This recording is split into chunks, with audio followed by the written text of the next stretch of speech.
Hi Vicky, ಹೇಗಿದೆಯಾ? ಇದ್ದೀನಿ. ನೀವಿಬ್ಬರು ಹೇಗಿದ್ದೀರಾ? ಚೆನ್ನಾಗಿದ್ದೀನಿ. ನೋಡು ವಿಕ್ಕಿ, ಮೊದಲಾದ್ರೆ ನಾವು ಫ್ಯಾಮಿಲಿ ಫ್ರೆಂಡ್ಸ್, ಆದ್ರೆ ಇವಾಗ ನೀನು ನಮ್ಮನೆ ಅಳಿಯ.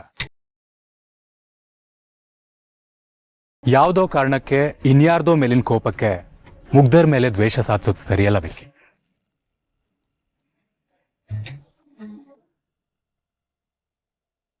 ಹೌದು ವಿಕ್ಕಿ, ಕಾರಣ ಏನೇ ಆಗಿರ್ಬೋದು, ಆದ್ರೆ ನಿಮ್ ತಾಯಿಯಿಂದ ಒಂದು ಮುಗ್ಧ ಜೀವ ಹೋಗಿದೆ. ಅವ್ರು ಮಾಡಿರೋ ತಪ್ಪಿಗೆ ಶಿಕ್ಷೆ ಕೊಡ್ಸೋದು ನನ್ನ ಕರ್ತವ್ಯ ಆಗಿತ್ತು. ಆ ಜಾಗದಲ್ಲಿ ನಿಮ್ ತಾಯಿ ಮಾತ್ರ ಅಲ್ಲ, ನನ್ನ ತಂದೆ ತಾಯಿನೋ ಅಥವಾ ನನ್ನ ಗಂಡ ಇದ್ದಿದ್ರು ನಾನು ಅದೇ ಕೆಲಸ ಮಾಡ್ತಿದ್ದೆ ವಿಕ್ಕಿ. ದಯವಿಟ್ಟು ತಪ್ಪು ತಿಳ್ಕೊಬೇಡ.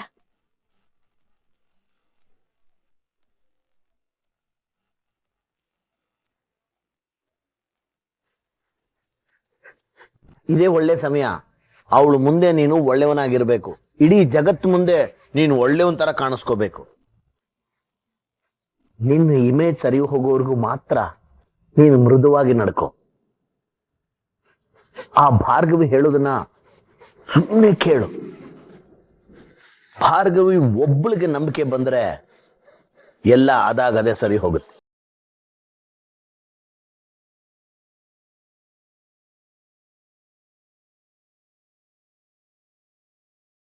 ಗೊತ್ತು ಭಾರ್ಗವಿ ಅವರೇ, ನಾನಾಗ್ಲಿ ಮಾಮ್ ಆಗ್ಲಿ ನಾವು ಮಾಡಿರೋ ತಪ್ಪಿಗೆ ಶಿಕ್ಷೆ ಅನುಭವಿಸಿದೀವಿ. ಅದಕ್ಕೆ ಕಾರಣ ನಾವೇ ಹೊರತು ಬೇರೆ ಯಾರೂ ಅಲ್ಲ.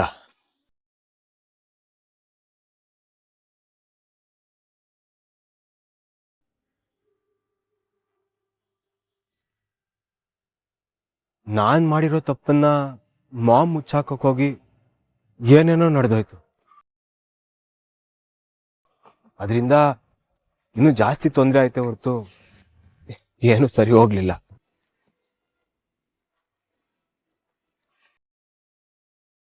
ಇದನ್ನೆಲ್ಲ ನಂಬೋದಕ್ಕೆ ತುಂಬಾ ಕಷ್ಟ ಆಗ್ತಿರ್ಬೇಕಲ್ವಾ? ನನಗೂ ಕಷ್ಟ ಆಗ್ತಿದೆ.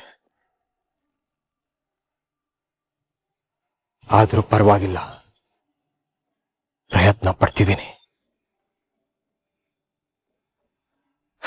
ಏನ್ ಮಾಡೋದು, ಚಿಕ್ಕ ವಯಸ್ಸಿಂದ ತುಂಬಾ ಮುಂಗೋಪ. ತಪ್ಪು ಸರಿ ಅನ್ನೋ ಟಾಪಿಕ್ ಗೊತ್ತಿಲ್ಲದೆ ಬೆಳೆದ್ಬಿಟ್ಟೆ. ಮನೆಯವರು ಸಪೋರ್ಟ್ ಮಾಡ್ತಿದ್ರು. ನಮ್ಮಪ್ಪ ಈ ಏರಿಯಾಗೆ ರಾಜ ಇದ್ದ ಹಾಗೆ, ನಾನು ಹೇಗಿದ್ರು ನಡೆಯುತ್ತೆ ಅನ್ನೋ ಪೊಗರಲ್ಲೇ ಬೆಳೆದ್ಬಿಟ್ಟೆ.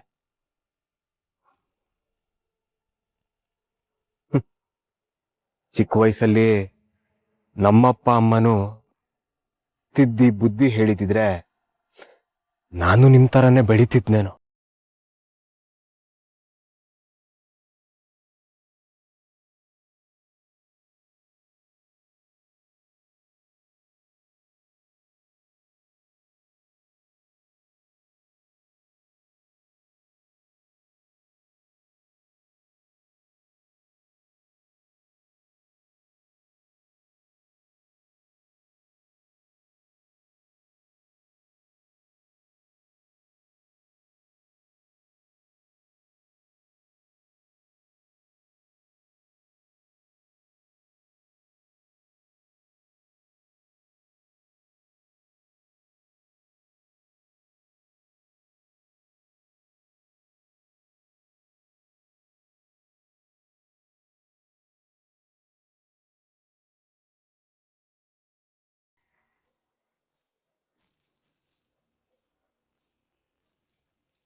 ಹಲೋ ಶಕ್ತಿ, ಹೇಗಿದೀಯಾ?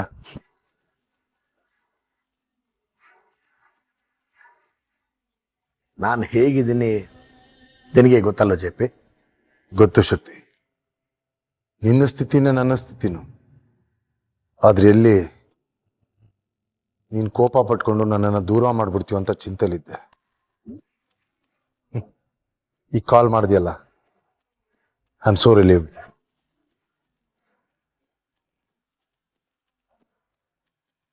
ನಿನ್ ಸೊಸೆ ಇರದೆ ಹೋಗಿದ್ದಿದ್ರೆ ನಾವಿಬ್ರು ಹೀಗೆ ಮಾತಾಡೋ ಕಾಲ ಬರ್ತಾನೆ ಇರಲಿಲ್ಲ. ಅವಳೇ ಖುದ್ದಾಗಿ ಬಂದು ಕೆಲವು ವಿಷಯಗಳನ್ನ ನನಗೆ ಅರ್ಥ ಮಾಡಿಸಿದ್ಲು. ನನ್ನ ಕಡೆಯಿಂದ ನಿನ್ ಸೊಸೆಗೆ ಥ್ಯಾಂಕ್ಸ್ ಹೇಳ್ಬಿಡಪ್ಪ. ಹೌದು ಶಕ್ತಿ, ಬೃಂದ ಇಲ್ದಿದ್ರೆ ನಾನು ಏನಾಗ್ತಿದ್ದೋ ನನಗೆ ಗೊತ್ತಿಲ್ಲ. ನನ್ನಿಬ್ರು ಮಕ್ಕಳು ಹೂಳಿಗ್ ಬಾರ ಭೂಮಿಗ್ ದಂಡ ಅಂತ ನನ್ನ ಮಾತು ಕೇಳಲಿಲ್ಲ. ಕೊನೆಗೂ ನನ್ನ ಪರವಾಗಿ ನಿಂತಿದ್ದು ಬೃಂದ ಒಬ್ಳೆ. ಆದ್ರೂ ದಿಢೀರಂತ ನೀನ್ ರಾಜೀನಾಮೆ ಹಾಕೊಟ್ಟೆ. ನಿನ್ ತಲೆಯಲ್ಲಿ ಏನ್ ಓಡ್ತಿತ್ತು ಶಕ್ತಿ? ಇತ್ತೀಚೆಗೆ ಜನರ ಬಾಯಲ್ಲಿ ನನ್ನ ಹೆಸರಿಗಿಂತ ಆ ಭಾರ್ಗವಿ ಹೆಸರು ಚಾಲ್ತಿಲಿದೆ ಶಿವ. ಆದ್ರಿಂದ ನಾನು ನನ್ನ ಪದವಿನ ಬಿಡೋ ಅನಿವಾರ್ಯತೆ ಬಂತು. ನೀನ್ ಸ್ವಲ್ಪ ಹುಷಾರಾಗಿರೋ, ಮುಂದೆ ನೀನು ಕೋರ್ಟ್ ಬಿಡೋ ಅನಿವಾರ್ಯತೆ ಬರಬಹುದು.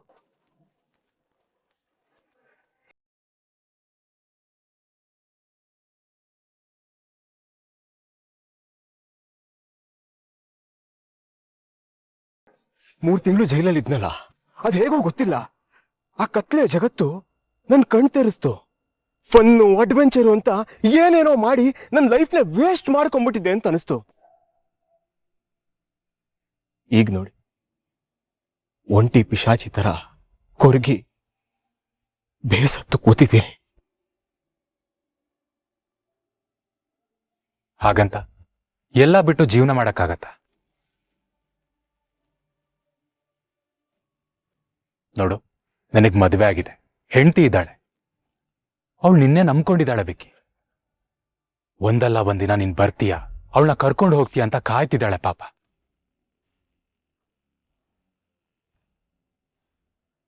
ನೀನ್ ಅವಳಿಗೆ ಧೈರ್ಯ ತುಂಬಿ ಜೊತೆಯಾಗಿ ಜೀವನ ಮಾಡ್ಬೇಕಲ್ಲ. ಪಾಪ ರೀತು, ತನ್ ಮನೇಲಿ ಇರಕ್ಕಾಗ್ದೆ ನಿಮ್ಮನೆಗೂ ಬರೋಕಾಗ್ದೆ ತುಂಬಾನೇ ಚಡ್ಪಡಿಸ್ತಾ ಇದ್ದಾಳೆ ವಿಕ್ಕಿ. ಪಾಪ ಅವಳು ಏನ್ ತಪ್ಪು ಮಾಡಿದಾಳೆ? ಅವಳು ಯಾಕಷ್ಟು ಒದ್ದಾಡ್ಬೇಕು? ಅಯ್ಯಯ್ಯೋ, ನನ್ ರೀತು ಯಾವ ತಪ್ಪು ಮಾಡಿಲ್ಲ. ನಾನು ಮಾಡಿರೋ ತಪ್ಪನ್ನ ಅರಗಿಸ್ಕೊಳಕ್ಕಾಗ್ದೆ ನಾನೇ ಅವಳಿಂದ ದೂರ ಇದ್ದೀನಷ್ಟೆ. ನಿಜ ಹೇಳ್ಬೇಕು ಅಂದ್ರೆ ನನಗೇನು ಮಾಡ್ಬೇಕು, ಹೇಗಿರ್ಬೇಕು ಅಂತಾನೆ ಗೊತ್ತಾಗ್ತಿಲ್ಲ. ಮನೇಲಿ ಎಲ್ರೂ ದುಃಖದಲ್ಲಿದ್ದಾರೆ. ನಿಮ್ಗೆ ಗೊತ್ತಲ್ಲ, ನಮ್ಮನೇಲಿ ಒಬ್ಬೊಬ್ರು ಒಂದೊಂದು ಮ್ಯೂಸಿಯಂ ಪೀಸು. ನನಗ್ ಭಾರಿ ತೋರ್ಸೋರು ಯಾರೂ ಇಲ್ಲ. ನಾವಿದ್ದೀವಿ, ನಾವು ನಿನ್ ಜೊತೆ ಇದೀವಿ ವಿಕ್ಕಿ.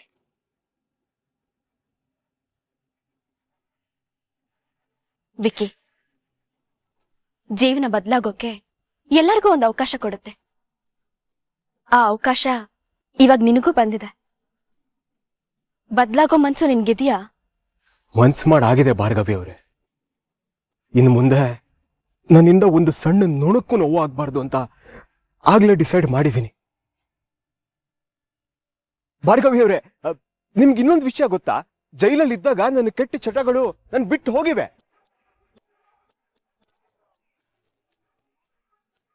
ವಿಕ್ಕಿ, ನಿಜವಾಗ್ಲೂ ಇದು ನೀನೇನಂತ ಅನ್ಸ್ತಿದೆ ನನಗೆ.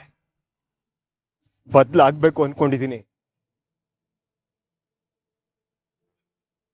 ಹಳೆದನ್ನೆಲ್ಲ ಮರ್ತು ನೀವೇ ನನಗ್ ದಾರಿ ತೋರಿಸ್ಬೇಕು.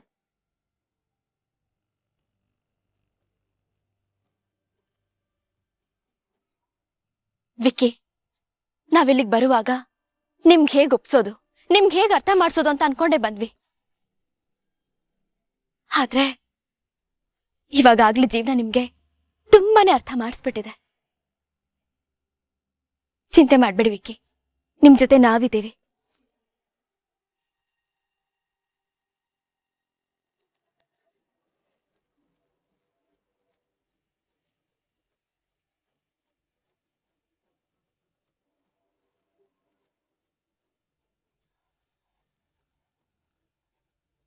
ನೋಡಿ, ರಿತು ಮತ್ತೆ ಮತ್ತೆ ಕಾಲ್ ಮಾಡ್ತಾನೆ ಇದ್ದಾಳೆ. ಅವಳು ಕಾಲ್ ರಿಸೀವ್ ಮಾಡೋದಕ್ಕೆ ನನಗೆ ಮುಖಾನೇ ಇಲ್ಲ.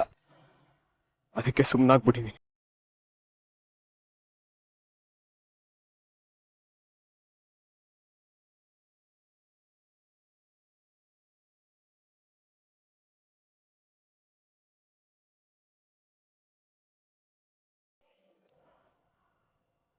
ಹಾಗಾಗೋದಕ್ಕೆ ನಾನು ಬಿಡಲ್ಲ ಶಕ್ತಿ. ನನಗೆ ನಿನಗೆ ಆಗಿರೋ ಅವಮಾನನ ನಾನು ಅಷ್ಟು ಸುಲಭವಾಗಿ ಮರೆಯಲ್ಲ. ಒಂದು ಕೇಸ್ ಗೆದ್ದು ಇಷ್ಟೊಂದು ಬೀಗ್ತಿದ್ದಾಳೆ. ಮುಂದಿನ ಕೇಸಲ್ಲಿ ಅವಳು ನೆಲ ಕಚ್ಚೋ ಹಾಗೆ ಮಾಡೇ ಮಾಡ್ತೀನಿ ನಾನು. ಅವಳು ಪರವಾಗಿ ನಿಂತಿರೋ ಜನಕ್ಕೆ ಅವಳ ಯೋಗ್ಯತೆ ಏನು ಅಂತ ನಾನು ತೋರಿಸ್ತೀನಿ.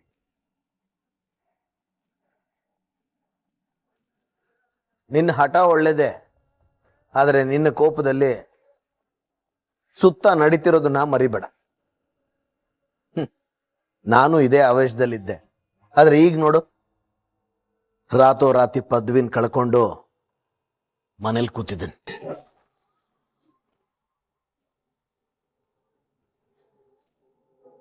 ಅಂದ್ರೆ ಇಲ್ಲಿಗೆ ಎಲ್ಲ ಮುಗಿದೋಯ್ತು ಅಂತ್ಯ ಶಕ್ತಿ?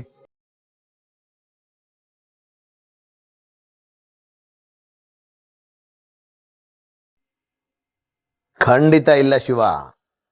ಒಂದು ಅಧ್ಯಾಯದ ಅಂತ್ಯ ಅಂದ್ರೆ ಇನ್ನೊಂದು ಅಧ್ಯಾಯದ ಆರಂಭ. ನಾನು ಕಳ್ಕೊಂಡಿರೋ ಅಧಿಕಾರನ ನನ್ನ ಮಗನ ಮೂಲಕ ಪಡ್ಕೋತೀನಿ. ಈ ಕೆಲಸಕ್ಕೆ ನಿನ್ನ ಸೊಸೆ ಸಹಾಯ ನನಗೆ ಬೇಕು ಶಿವ. ನಿನ್ನ ಹೆಸರನ್ನ ಎತ್ತಿ ಹಿಡಿಯಕ್ಕೆ ನನ್ನ ಪ್ರಾಣ ಬೇಕಾದ್ರೂ ಒತ್ತೆ ಮಾಡಿಡ್ತೀನಿ ಶಕ್ತಿ. ಅದೇನ್ ಮಾಡ್ಬೇಕು?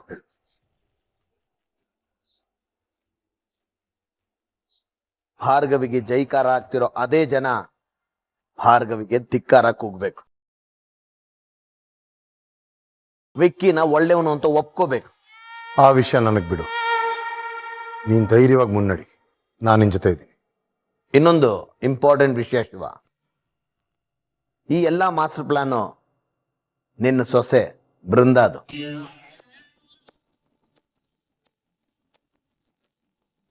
ಅವಳು ನಮ್ಮ ಜೊತೆ ಇರೋವರೆಗೂ ನಾವು ಹೊಸ ದಾರಿನ ಕಂಡುಕೋಬಹುದು, ನಾವು ಸೇಫ್ ಆಗೂ ಇರಬಹುದು. ನೆನಪಿರ್ಲಿ ಶಿವ.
ಪುಟ್ಟಿ ಪುಟ್ಟಿ ಪುಟ್ಟಿ, ಏಯ್ ಏನ್ರಿ ಕಟಕ್ರ ತರ ನಿಂತಿದ್ದೀರಾ? ಇಷ್ಟೊಂದು ರಕ್ತ ಹೋಗ್ತಾ ಇದೆ, ಸಹಾಯ ಮಾಡೋದಲ್ವಾ?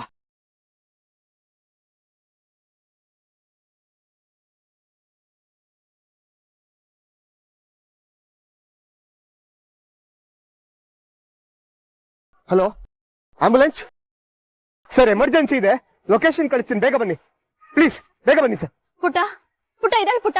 ಪುಟ್ಟ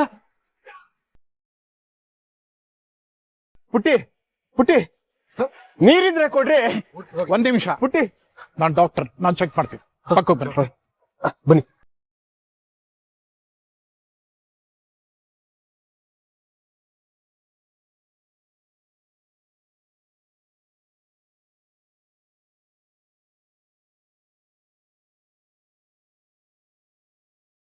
ಇನ್ನೂ ಜೀವ ಇದೆ ಸರ್. ಆಂಬ್ಯುಲೆನ್ಸ್ ಹೇಳಿದ್ದೀರಾ? ಹೇಳಿದ್ದೀನಿ, ಇನ್ನೇನು ಸ್ವಲ್ಪ ಹೊತ್ತಲ್ಲಿ ಬಂದ್ಬಿಡುತ್ತೆ. ಮಗುಗೆ ತುಂಬಾ ಬ್ಲಡ್ ಲಾಸ್ ಆಗಿದೆ. ಇಲ್ಲೇ ಪಕ್ಕದಲ್ಲೇ ನನ್ನ ಕ್ಲಿನಿಕ್ ಇದೆ. ಆದ್ರೆ ಮಗು ಬ್ಲಡ್ ಗ್ರೂಪ್ ಯಾವುದು ಅಂತ ಗೊತ್ತಾಗ್ತಾ ಇಲ್ವಲ್ಲ.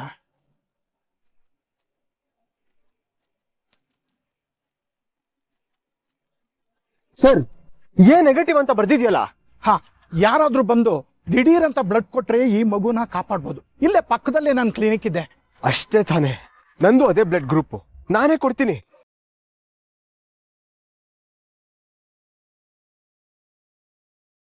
ವಿಕಿ, ರಕ್ತ ಕೊಡೋದಕ್ಕೆ ಡ್ರಿಂಕ್ಸ್ ಸ್ಮೋಕು ಮಾಡಿರ್ಬಾರ್ದು. ಅದೆಲ್ಲ ಬಿಟ್ಟು ಯಾವುದೋ ಕಾಲ ಆಯ್ತು ಅರ್ಜುನ್. ಈ ಮಗುಗೆ ಬ್ಲಡ್ ಕೊಡಕ್ ಆಗ್ಲಿಲ್ಲ ಅಂದ್ರೆ ಸೇಮ್ ರಕ್ತ ನನ್ನ ಮೈಯಲ್ಲಿ ಹರಿತಿದ್ರು ಪ್ರಯೋಜನನೇ ಇಲ್ಲ ಅಲ್ವಾ? ಹಾಗಿದ್ರೆ ಮೊದಲು ಕರ್ಕೊಂಡು ಬನ್ನಿ, ಟ್ರೀಟ್ಮೆಂಟ್ ಶುರು ಮಾಡೋಣ.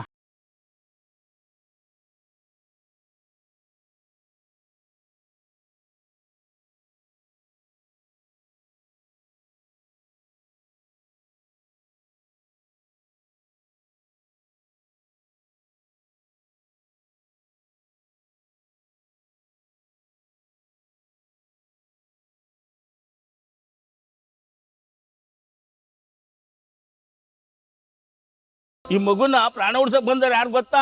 ಎಮ್ಮೆಲೆ ಸಿಕ್ಬಿಡೋದ್ ಮಗ.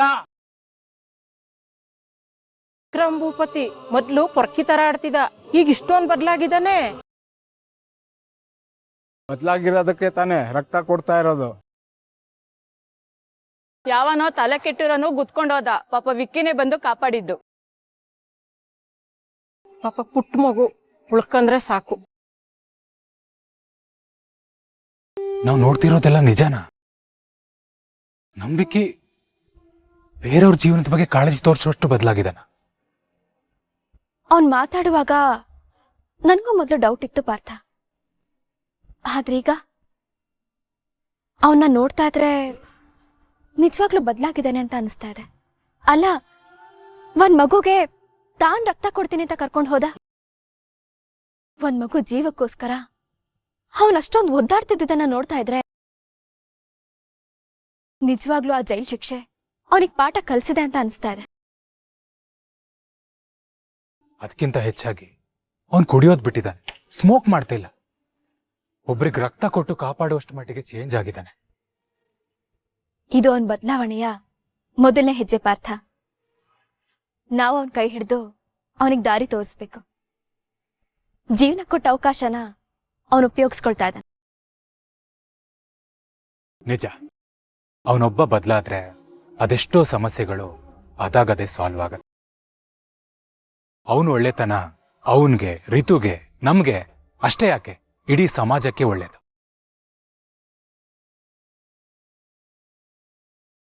ಅರ್ಜುನ್, ಅವ್ರಿಗೇನಾದ್ರೂ ಹೆಲ್ಪ್ ಬೇಕಿತ್ತೋ ಏನೋ, ನಾನೊಂದ್ಸಲ ಹೋಗಿ ವಿಚಾರಿಸ್ಕೊಂಡ್.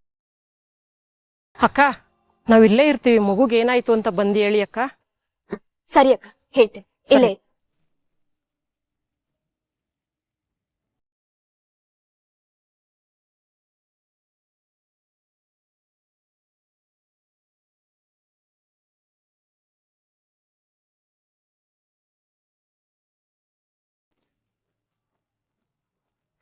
ಅದೇನ್ ಸರ್, ಆ ಮಗುಗೆ ಆ ರೇಂಜಿಗೆ ಗುದ್ದಿದಿರಲ್ಲ. ಸ್ವಲ್ಪ ಹೆಚ್ಚು ಕಮ್ಮಿ ಆಗಿದ್ರೆ ಆ ಮಗು ಜೀವನೇ ಹೋಗಿರೋದು. ಎಲ್ಲ ಸರಿಯಾಗಿ ಪ್ಲಾನ್ ಆಗಿತ್ತು. ನಮ್ ಡ್ರೈವರ್ ಜೋಶಲ್ಲಿ ಸ್ವಲ್ಪ ಜೋರಾಗಿ ಗುದ್ಬಿಟ್ಟ. ಪ್ರಾಣ ಇದೆಯಲ್ಲ ಬಿಡು, ಅಕಸ್ಮಾತ್ ಏನಾದ್ರೂ ಸತ್ತೋಗಿದ್ರೆ ಅವ್ರ ಮನೆ ಮುಂದೆ ಹೋಗಿ ಎದೆ ಬಡ್ಕೊಂಡು ಕಣ್ಣಲ್ಲಿ ನೀರ್ ಹಾಕಿ 4 ಕಾಸು ಬಿಸಾಕ್ತಿದ್ದೆ. ನಮ್ಮ ಹತ್ರ ಅದಕ್ಕೂ ಪ್ಲಾನ್ಗಳಿವೆ ಮರಿ. ಹೋಗ್ಲಿ ಬಿಡು, ಈಗ ಸಿಂಪತಿ ಅಂತೂ ಗಿತ್ತು. ನೀನು ಅಷ್ಟೇ, ಜಾಸ್ತಿ ಡೌಗಳು ಬಿಡಕ್ ಹೋಗ್ಬೇಡ. ಡಾಕ್ಟ್ರು ಅಂದ್ಮೇಲೆ ಗತ್ತಿರ್ಬೇಕು, ಹುಷಾರು. ಆಕ್ಟಿಂಗ್ ಬಗ್ಗೆ ನೀವೇನು ತಲೆ ಕೆಡ್ಸ್ಕೋಬೇಡಿ ಸರ್, ಹಂಗೆ ನಮ್ಗೆ ಬರ್ಬೇಕಾದ್ದು.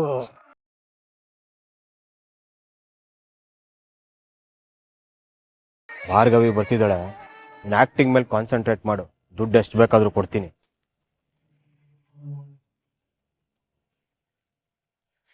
ಡಾಕ್ಟರ್, ಇಷ್ಟಿದೆ ಇಟ್ಕೊಳ್ಳಿ, ನಿಮಗೆ ಎಷ್ಟು ಬೇಕಾದ್ರೂ ಕೊಡ್ತೀನಿ. ಮಗು ಉಳಿಬೇಕು ಪ್ಲೀಸ್. ಮಗು ಭವಿಷ್ಯದ ಬಗ್ಗೆ ಪಾಪ ಅದರ ತಂದೆ ತಾಯಿ ಎಷ್ಟೆಲ್ಲ ಕನ್ಸುಗಳು ಕಟ್ಕೊಂಡಿರ್ತಾರೆ. ಯಾರೋ ಬೇಜವಾಬ್ದಾರಿಯಿಂದ ಗಾಡಿ ಓಡಿಸಿದಕ್ಕೆ ಪಾಪ ಆ ಪುಟ್ಟ ಮಗು ನರಳೋಂಗಾಯ್ತು. ಸರ್ ತಲೆಗೆ ಪೆಟ್ಟು ಬಿದ್ದಿರೋದ್ರಿಂದ ಒಂದು ಸರ್ಜರಿ ಮಾಡ್ಬೇಕಾಗುತ್ತೆ. ಮಾಡಿ ಡಾಕ್ಟರ್, ಅದೇನ್ ಮಾಡ್ತೀರೋ ಮಾಡಿ. ದುಡ್ಡು ಹೋದ್ರೆ ಹೋಗ್ಲಿ, ಆ ಮಗು ಜೀವ ಉಳಿಬೇಕು. ಭಾರ್ಗವಿ ಅವರೇ, ನೀವೇನಿಲ್ಲಿ? ಏನಿಲ್ಲ ವಿಕ್ಕಿ, ಏನಾದ್ರೂ ಹೆಲ್ಪ್ ಬೇಕಿತ್ತ ಅಂತ ಕೇಳಕ್ ಬಂದೆ ಅಷ್ಟೇ. ಮೇಡಮ್, ವಿಕ್ಕಿ ಅವರು ಬ್ಲಡ್ ಕೊಟ್ಟಿದ್ದಾರೆ, ಇನ್ನೊಂದು ಸರ್ಜರಿ ಆದ್ರೆ ಆಯ್ತು. ವಿಕ್ಕಿ ಅವರಿಂದಾಗ್ಲೇ ಆ ಮಗು ಜೀವ ಉಳಿದಿರೋದು ಇವತ್ತು. ಇದ್ರಲ್ಲಿ ನಂದೇನಿದೆ ಸರ್? ಈ ಹಿಂದೆ ನಾನು ತುಂಬಾ ತಪ್ಪುಗಳನ್ನ ಮಾಡಿದ್ದೀನಿ. ಪಾಪ ಕಳ್ಕೊಳಕ್ಕೆ ಇಂಥ ಕೆಲಸಗಳನ್ನ ಮಾಡ್ತಾ ಇದ್ದೀನಿ. ಇದ್ರಲ್ಲಿ ನಂದೇನಿಲ್ಲ. ಇಷ್ಟು ದಿನ ನನ್ನಿಂದ ಬೇರೆಯವ್ರಿಗೆ ತೊಂದರೆ ಆಗಿದ್ದು ಸಾಕು.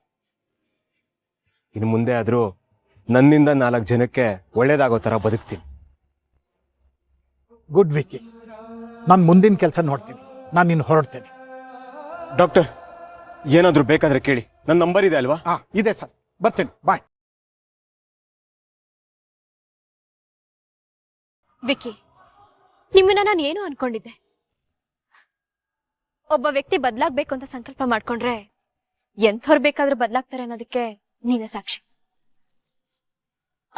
ವಿಕ್ಕಿ, ಅಲ್ಲೆಲ್ಲರೂ ಕಾಯ್ತಾ ಇದಾರೆ, ನಾವು ಹೋಗೋಣ. ಓ ಹೌದಾ, ನಡೀರಿ ಹೋಗೋಣ.